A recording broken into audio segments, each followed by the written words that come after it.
Hello, everyone. Welcome to the class of 1971 memorial. My name is Amy Immel, and I am a member of the Worcester Advancement staff here at the college. So just wanted to give a warm welcome to everyone. Thank you for joining. I want to take a minute to also thank the lovely memorial committee who put on this wonderful program for you today. So Michelle Johnson, Cindy Weiss, John Branson, and Faith Burton. Thank you so much for all of your hard work in putting this together and sharing it with your classmates. We really appreciate it. So just wanted to explain that what's coming up next. So we will be showing a tribute video to all of you. And then afterwards, the Zoom will stay open and we can all chat and share some memories of the departed. So I will open the floor to the memorial committee to help facilitate that conversation after the tribute video. So we'll begin right now and show that, and hope you will all stay on to share some of your memories. Thank you.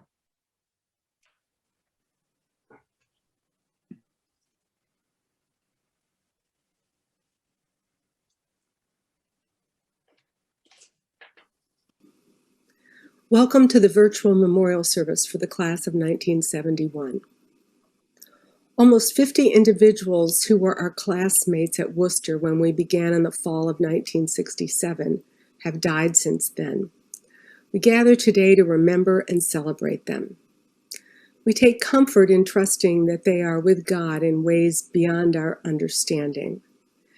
And while they are no longer with us as before, they remain with us in many ways. We remember the experiences we shared in learning and growing with them at Worcester. Together, we faced the challenges and conflicts that marked our time on campus.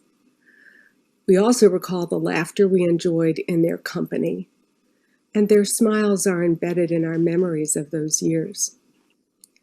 Today, we grieve their loss, recognizing that they departed this life far too soon, especially for those who love them still. Yet, just as knowing them so many years ago enriched our lives then, remembering them now can add meaning and perspective to our lives today.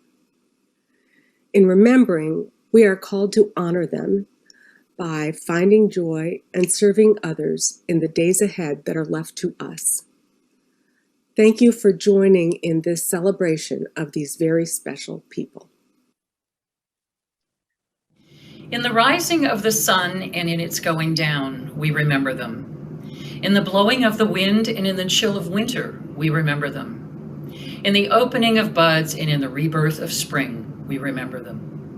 In the blueness of the sky and in the warmth of summer, we remember them. In the rustling of leaves and in the beauty of autumn, we remember them. In the beginning of the year and when it ends, we remember them. When we are weary and in need of strength, we remember them. When we are lost and sick at heart, we remember them. When we have joys we yearn to share, we remember them. So long as we live, they too shall live, for they are now a part of us as we remember them. Nothing can make up for the absence of someone whom we love, and it would be wrong to try to find a substitute. We must simply hold out and see it through. That sounds very hard at first, but at the same time it is a great consolation, for the gap, as long as it remains unfulfilled, preserves the bonds between us. It is nonsense to say that God fills the gap. God doesn't fill it, but on the contrary keeps it empty, and so helps us to keep alive our former communion with each other, even at the cost of pain.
Lord, at this celebration of the 50th year since our graduation from the College of Worcester, we give thanks for our many blessings.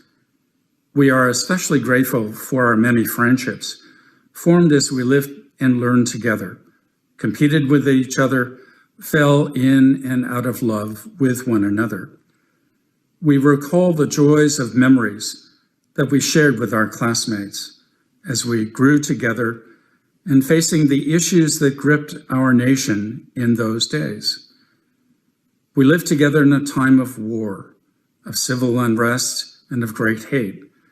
And we lived in those days, and we continue to live, hoping for a future of justice, fairness, and mercy.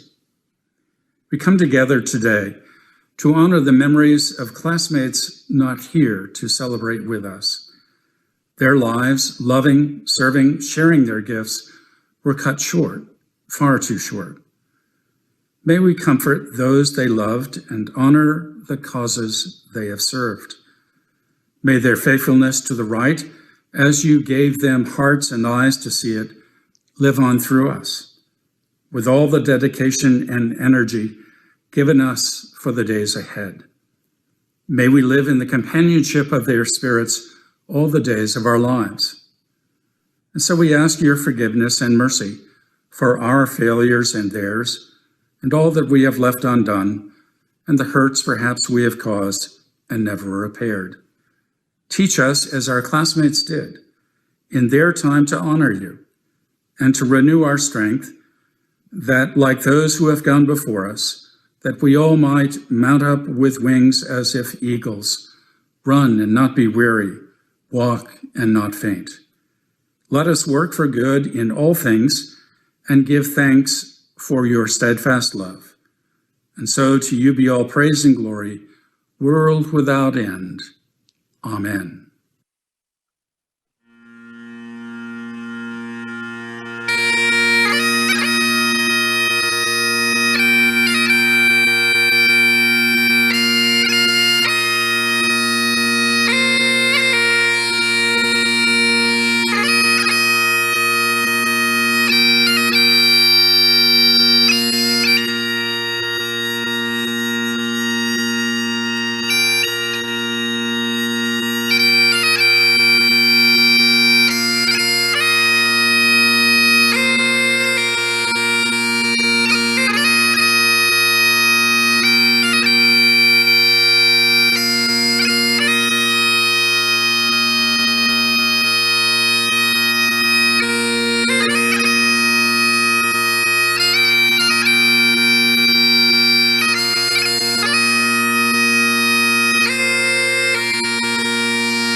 Thank you. That was a beautiful tribute. I'm going to open the floor then to John and Faith.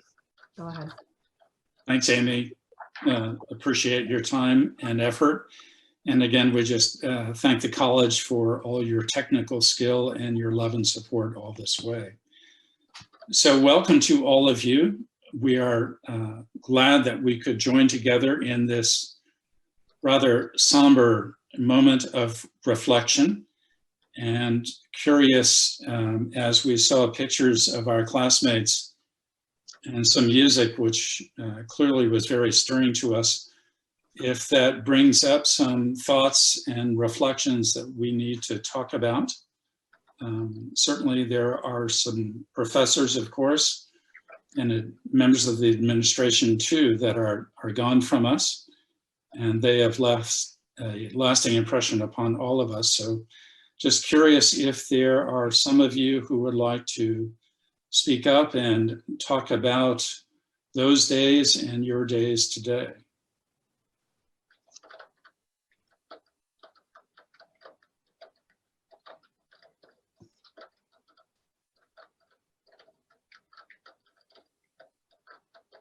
I'll just mention Phil Carson, who was included in that memorial.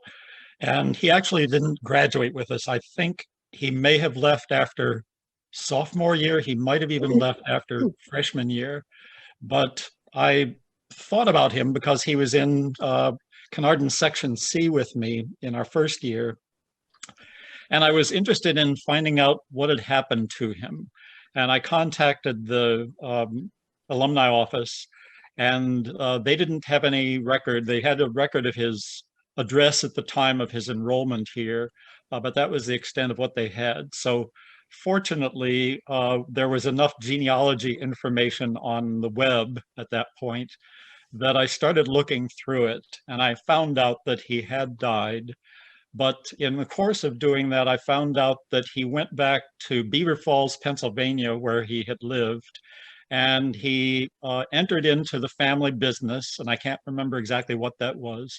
It might have been plumbing or contracting, something like that. But he apparently had a successful career in that. I remember he really wasn't the most serious student when he was here, when he in Carnarvon C, and but he was a delightful person. And so I'm glad that he and several others who died during our time at Worcester were included in that memorial. Like Carl Dale, for example. That was such a tragedy.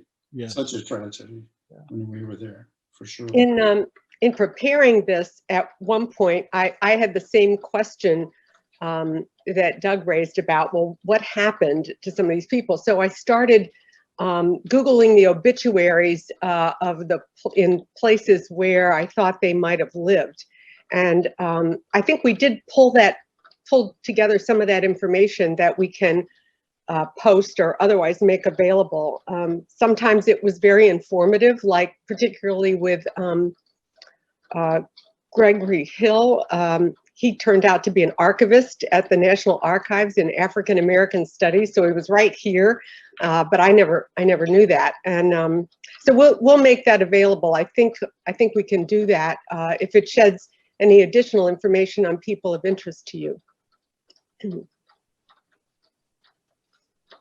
I also would just say that that we hope, even though what we really want to do for our in-person reunion is have fun, we will have an in-person memorial service. And if any of you have pictures, we thought we could maybe have them, if we have it at the music building, Scheid Hall, that out in the lobby, we could have tables with pictures and maybe some information about classmates there. So just keep that in mind, and you can send them to one of us, or we'll be in touch more about that, but just so you know. Brian, this is Bill Wussner. I wanted to say something to Doug, that I think Phil Carson actually tried to see how many days he could sleep and not go to class during the first semester, and that was his downfall. But I really wanted to say something about Ned Lucas, who was a friend. We were in 6th section together, and our last year we roomed with Dave Barry off campus and had an apartment. But then we were fortunate through the years to keep up with Ned and Tricia and visit their family with our children. And in the last few years, we were also lucky enough to reconnect and to visit with Ned and Tricia, and something that we both cherish deeply.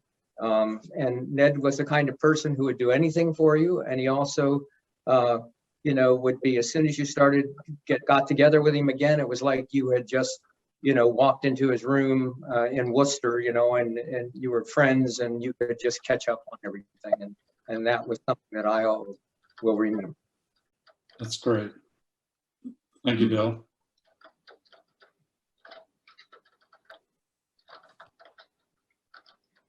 I just I wanted have to say, this is the first time I've thought about Carnarvon. No, more than 50 years. So that's it's really wonderful to have those memories brought back. I found the photographs incredibly moving. Remembering. Hey, Bob, can I call you Bobo? Is that fair? It's so good to see you, man. No one has done that in a long time, John. Well, There's just something about the youth of those pictures and those looks of hope and expectation and what might be. I just found that to be very, very moving. And I really do think that it would be great to the information that you came up with, Faith. I think it would be really helpful for a lot of us, because as those photographs went by, I kept thinking, well, wow, what happened there and what happened there? So I think that would be really, really helpful for us. And just a lot of appreciation for having put this all together. Good. I think the thing that triggered, for me anyway, the the impetus to put it together or to participate in putting it together was my shock at the losses, people that I had known well at Worcester but never really kept up with, such as Pat Fischel and Susan Smalley. And when I saw that they were on the list of deceased class members, I was like you in a way, like, well, what happened? What could have happened? So that was part of the reason we put it together. At that time, we thought perhaps we would be meeting in person, and we thought it was important to, put the word out there as quickly as we could that some of us would not be appearing in person. So I have fond memories of so many people on that list, and it's still hard to imagine that we're here and they're not. I was struck by the number that died, 50 plus out of how many? 300, 400? That's an eighth of the class. But I was also struck by the fact that so few had died during COVID, so that, even if they had died during COVID, it wasn't necessarily that. So the class as a whole may have come through COVID quite well. So we'll see. Yeah, I remember Section C. Hi, Doug.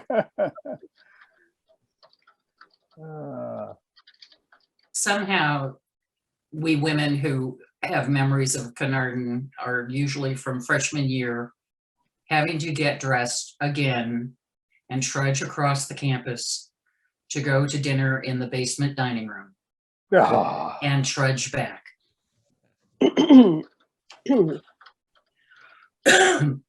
Yeah, I remember that. That was a bad place. Yeah. I wanted to share I wanted, first of all, I joined, I don't know why it's echoing. Sounds like somebody's phone's ringing. No, that's Ron. He's got a feedback when he tries to talk. Oh, sorry about that. Ah. I have something in my house that's scary, I think. Well, forget that memory. We can still hear you. You're just kind of, you have an extra effect on your voice, but we can still hear you if you want to go ahead.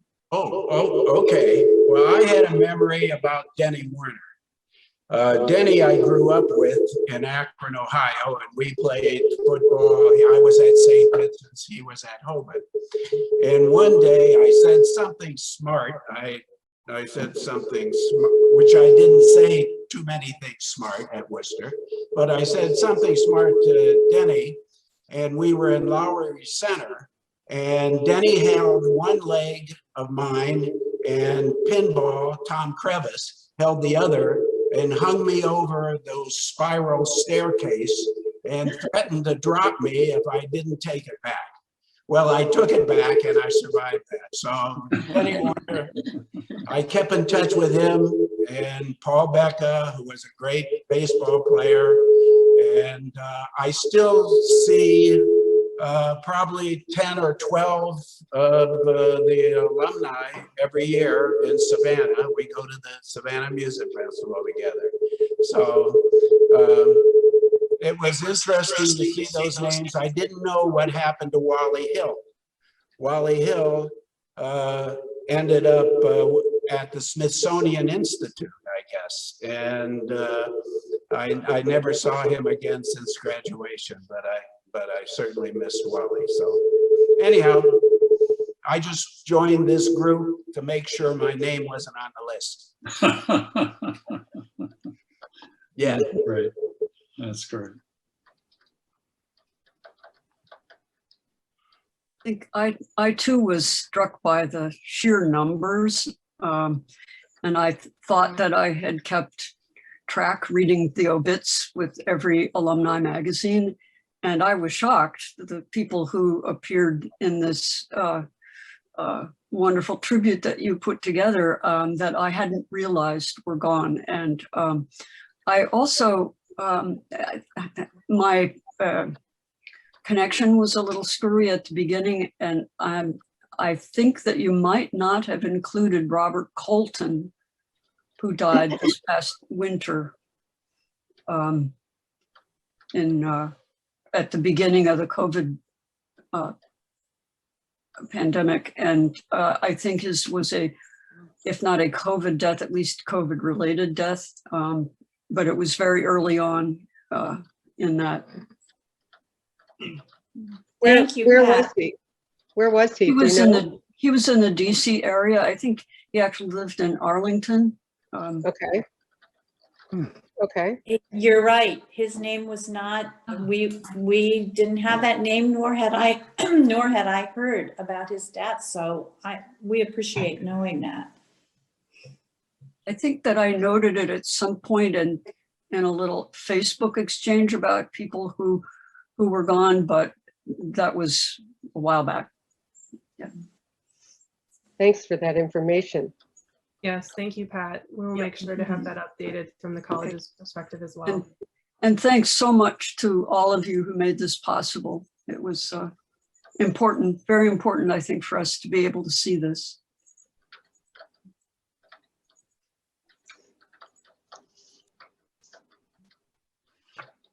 I'd like Other to, thoughts? yeah, so I'd like to thank you too for putting together a very moving tribute to our classmates. Thought I'd mention one of the people listed as Anastasia Nelson. That was known to us as, she was known to us as Joy Nelson, one of the wonderful Westminster House women. And I believe she took the name Anastasia when she entered a convent. I think she became an Orthodox nun in her later years, and sadly died, I believe, in her 50s. But just wanted to clarify the name recognition for you. Thank you so much. I tried to figure that out, and I sent out messages to some people to find out if she and Joy were one in the same, and I never got the information. So I mean, everybody said no, I think those are different. Everybody that I happened to contact, I think those are different people. So thank you. I really appreciate that, because I kept thinking, well, that's gotta be one in the same. So that's thank you. I'm sorry to hear that it was Joy, because I kept thinking, I don't remember any Anastasia. I can't find any pictures of that. So, but that's okay. That explains a lot. Just a couple more things. It was good to see a picture of Ray Day. Ray was always special to me because his father and my father had been in college together. And I remember that seeing Ray gave me memories of watching him finish cross-country races. We'd be watching a football game and they would finish the cross-country races at halftime. And I always remember Ray's finishes and his trip to Russia, and he was quite a person. And just in general, I mean, these pictures and last night bring back memories of dramas and traumas and debates and arguments and things that I haven't thought about in decades. So this has been very, very good. Back to freshman year, which I rarely think about. So it's, thank you very much.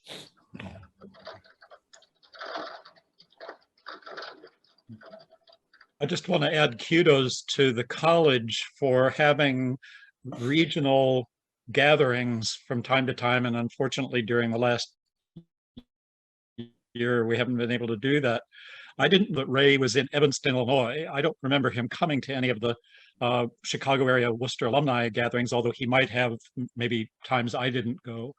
But that was a great way, that is a great way for us to keep in touch with each other and to recognize the passing of some of those among us. If all of a sudden they're not at a reunion, a local reunion, and someone in the area knows what happened to them. So thanks to the college for continuing to develop those. And Doug, we will kick those back up starting in the fall here into the spring. So some happy hours in some of your hometowns. So we look forward to connecting with everyone again in person. I'm wondering if the college has a list of all of our classmates that they have no record of that could be distributed, and maybe some of us know about some of them and can. That's something I'd have to look into. We can't necessarily share contact information and with everyone. So I would have to investigate further if that's something we'd be allowed to do. It's something, Lynn, I'm glad you brought that up. The last time we actually formally did anything like that, we had a list of missing classmates at our 25th and solicited input from anybody who was there. If we can just have names and the cities they came from to the college, because of course that was all in the baby books that we were all given, and maybe the last location, city, where the college had track, might give us a starting point. I can't remember the last time I was offered the possibility of getting a full directory of all of the graduates from the college, but it might have been 2000. I can't remember. 2010, I think. Yeah, every 10 years. Okay. So there might be some information in that could be as old as our 50 years ago, but at least that, for those of us that have one of those, that might be a starting place. Even though this has been something of a somber occasion, unfortunately, I will not be able to be with you for lunch. So I just want to bring a little levity into this. And I'm just asking, I have a vague recollection of having our freshman year to wear a beanie of some sort. Oh yeah. Yes. Yeah. And I'm trying to remember what it was called. A dink. Yep. Dink. Yes. Oh, dink. Lord have mercy. Lord. And the townies made a game of riding bicycles quickly by the freshmen wearing the dinks and grabbing the dinks off of our heads and, having it like a prize. And I lost my dink that way. Does anybody have a dink left by any chance from the class? I do. Wow. I do. Somewhere down in our basement, I have my dink. I would love to see one of those if you could I'll resurrect see it. if I can find it and send it to you, John. Yeah, that would be great. Or take a picture and put it up on our Facebook. Oh There. my. Oh my Look at goodness. that, Diane. Oh, How about that? Yeah. It doesn't fit. Oops. It doesn't fit anymore. oh, look at that. Oh my gosh. My Lord. Oh my gosh. Yeah, that. It's trying, your background is trying to replace it. Oh, that's wonderful. Wow. Wow. I think I was one of the refuseniks who refused to wear a dink. I understand why. I think I let my grandchildren use it for dress up and now I can't find it, so. I have a memory I'd like to share about Gwen. Oh, good. Chuck Hupper is on line here, so forgive me if I get choked up. Gwen was one of my roommates for 2 years. And but I first met her in band, and she was a majorette, you know, twirling batons, was always out front with the pipers and all. And the thing that is the most memorable and remarkable about Gwen is that no matter what, she added the sparkle to absolutely everything, even things that didn't deserve a sparkle. We saw her last at our 40th reunion. 45th. The 45th reunion. And she and Chuck had come down because she wanted to be sure that she had a chance to see all her Worcester friends. And anyway, she was very special. I miss her.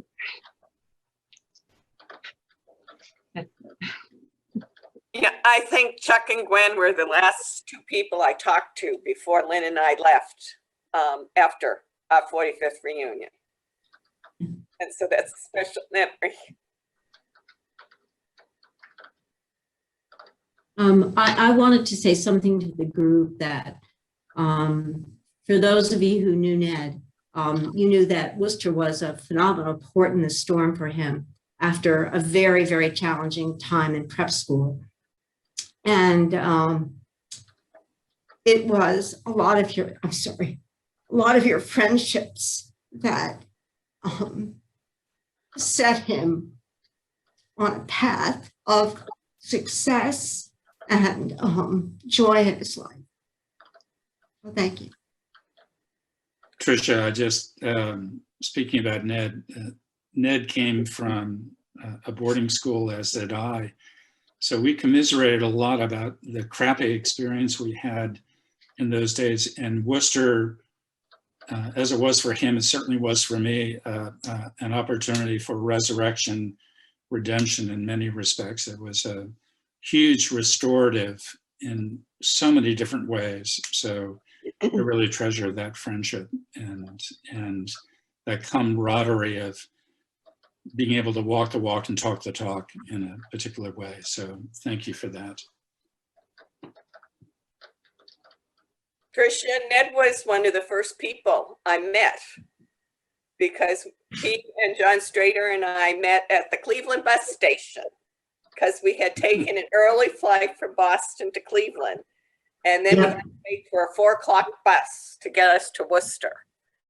And we hooked up at the bus station, the three of us. And it was really great rather than sitting in a bus station all day, because the guys took me out, we explored the neighborhood. Well, I think Pat, that you and Ned and John Strader also were the people that came into the Midwest with an accent that nobody had ever heard before. That's probably true. There was a lot of abuse related to the New England accents that you brought, and I also heard lots of stories about the bus.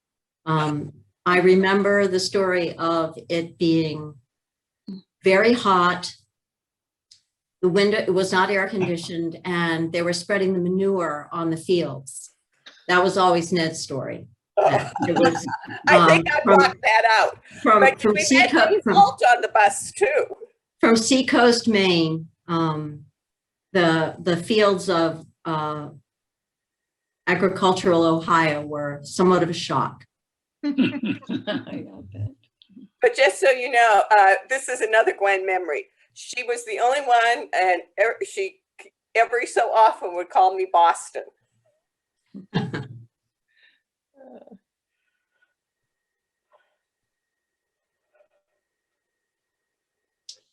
I want to add my thanks to the good folks who put this program together. It really has been profoundly moving.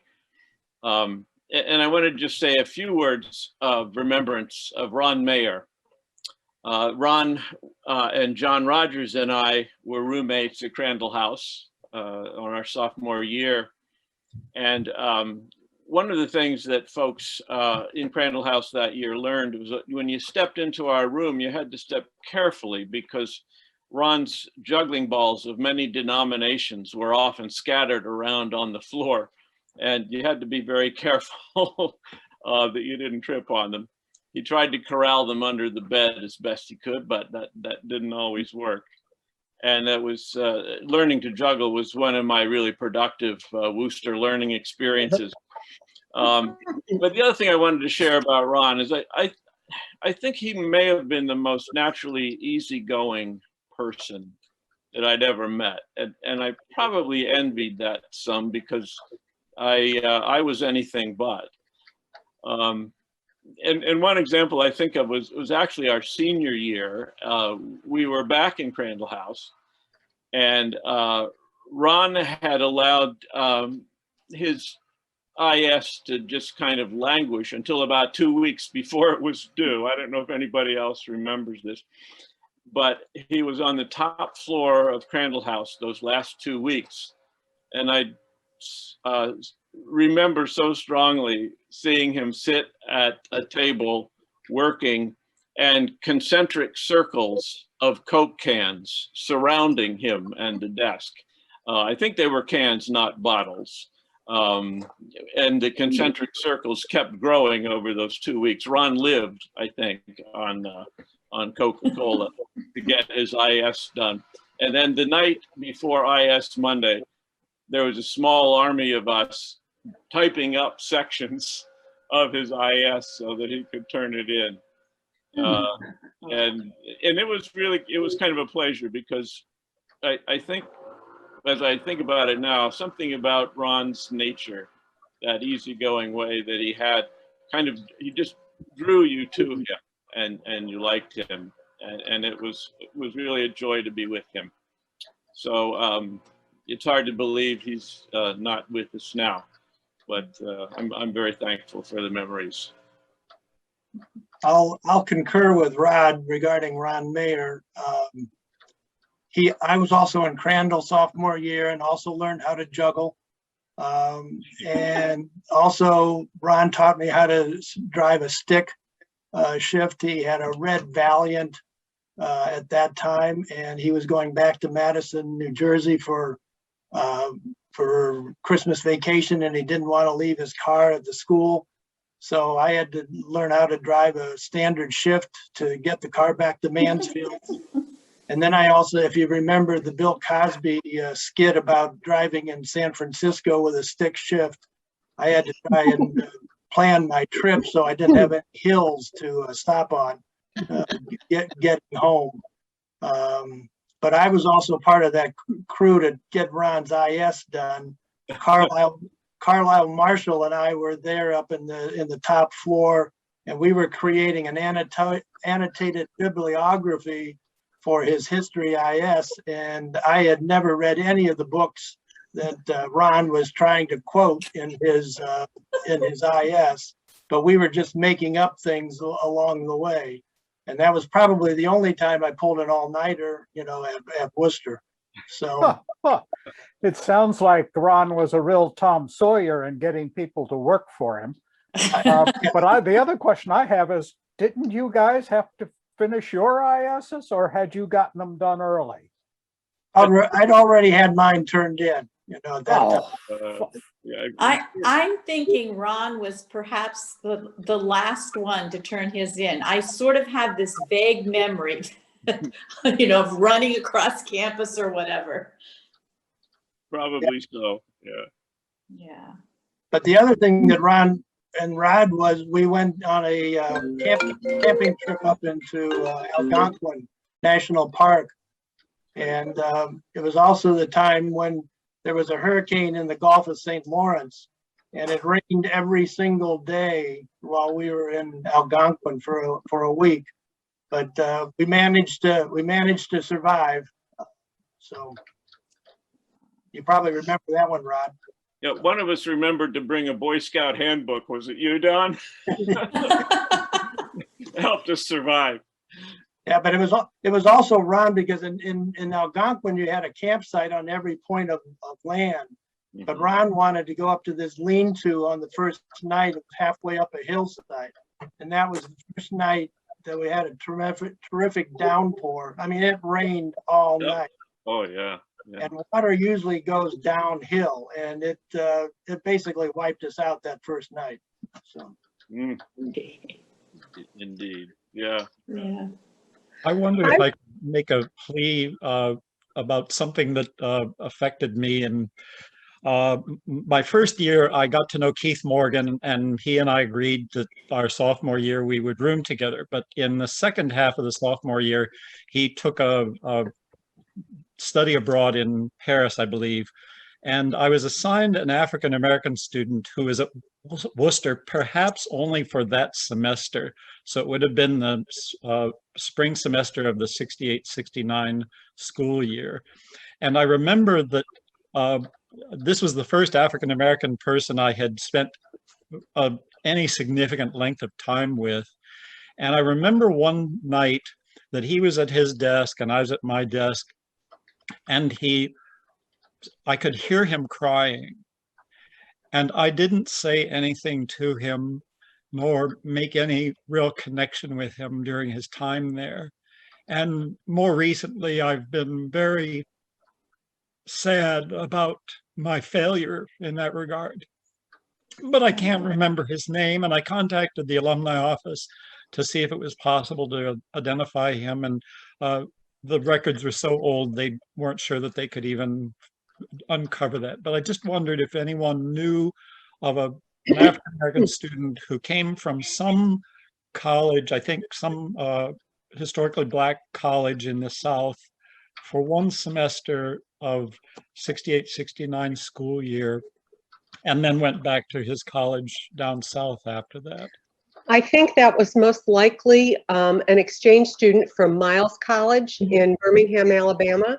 That was the same semester that, as an urban studies major, a handful of us, Kathy Palumbo and Betsy Young and Jill Jensen and I, were exchange students to Miles College in Birmingham, Alabama. So my guess is the individual you're remembering was an exchange student from Miles College. Thank you, Faith. I'll And follow up. Kathy might have a way to figure that out. Yeah, the trail of breadcrumbs could probably work through the registrars of both colleges, And not the both alumni offices. Thank you. Okay, I'm going to interrupt because we've got 3 minutes until really our Zoom is scheduled to close. Am I right, May? Yeah. So just a reminder that thank you to everybody who helped make today's program possible. Although they've left, I thank John and Judith for chiming in. Faith, thank you for helping to host this conversation session. We are scheduled to reconvene for our class of 71 luncheon, which is food optional. What it really is it's a solid hour and a half by ourselves to converse on anything about anything. I believe we have breakout rooms set up. If conversation gets too stilted, can we self-select and just grab 2 or 3 of us and who want to have a conversation and go into a conversation room by ourselves? Yes. If you'll walk us through that, May, when we start that session, that would be helpful. Okay, will do. So, and then the other thing I'll remind you of now, but I'll remind you again at the end of our luncheon, is very definitely please do attend tomorrow's meeting, the annual meeting of the Alumni Association, because frankly, Mickey and I did a really good video that will run at that one, and it will have the information about the fundraising efforts that I volunteered to lead and that got me stuck doing the whole thing for the last 5 years. And we're kind of proud that we blew the doors off our committee's expectations and hopes and dreams. So thanks, everybody. Great to see everybody. I want to know who Don Pendell, class of 51 is. The name is up on the screen, but there's no photograph. I don't know. I don't either. Oh, I see that. Yeah. Yeah. By the way, hi, Joan. Good to see you after so long. Mm-hmm. Who are you talking with? She's muted, I think. It's Joan Taylor. Joan Hayden, right? Joan Hayden, yep. Yeah, Second Maine is pretty well represented here. It is. Needless to say, I shed a tear when Ann Bobo's picture went by. Yeah, and Nikki too. And Nikki, that's right. I couldn't remember where I first met her. It was Second Maine. Yeah. So, and I didn't, for Nikki, I never got a date. The college doesn't have the information about when she passed. So those are some things that maybe we'll send out a message and try to get before next year. But, and real quickly, I just wanted to say, I was remembering Jody Alexander and just how much she and her husband helped out with reunions. I remember going out to their farm for I think it was a luncheon that they also set for us. Yeah. 10 year. And I remember talking with her about 25. being a pharmacist among the Amish and what that was like. And just, I think one of the things that I love about the reunions is that, and that I'm looking forward to really next year, but also for lunchtime and then tomorrow, is just having a chance to catch up with people that maybe I didn't even know that well on campus. But so anyway, it was hard though to see all of those pictures and think about that.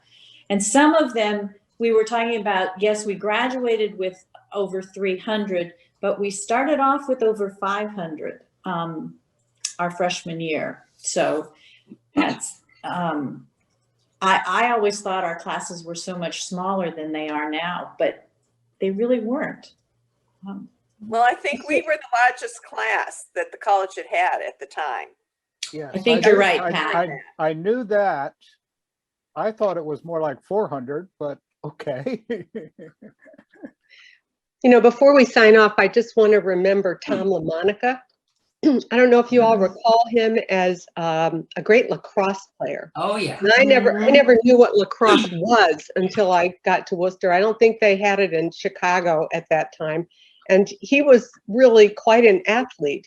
And in researching the rest of his life, I think he lived in the Baltimore, Washington area, and he was a coach.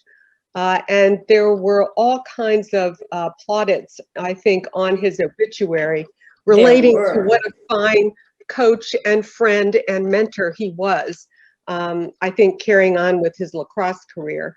And it's just hard to imagine that someone that, that vital and athletic, when we last knew him, is gone. That was one of the real sad shocks in putting this project together, to see that he was no longer with us. That shocked me too. I'd known Tom both through lacrosse and wrestling, and he was a great guy, a tremendous athlete, and a really wonderful person. And I remember senior year on the wrestling team, he was really wrestling with whether that continuing to wrestle fit with his understanding of how we're to act in the world. And it was a great conversation. So I've good memories, and I was very shocked to see his picture there.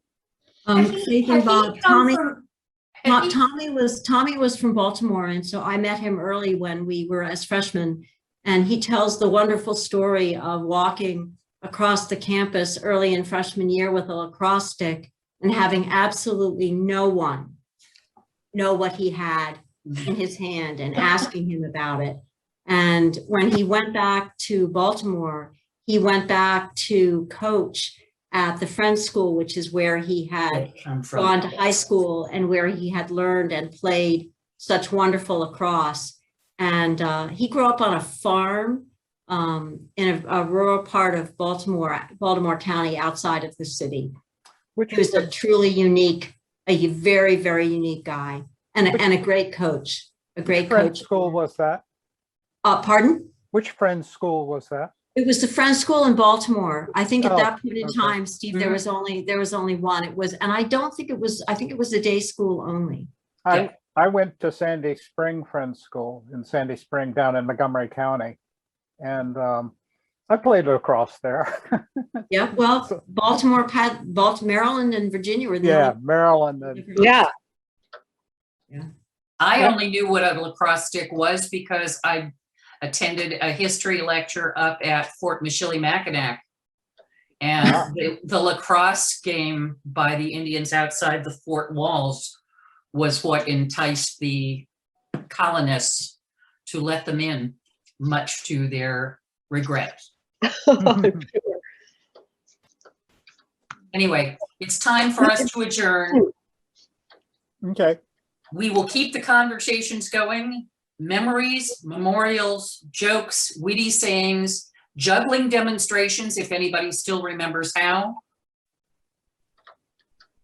You have time to hard boil the eggs, just in case you wondered. Oh my God. See you all. Thanks very much.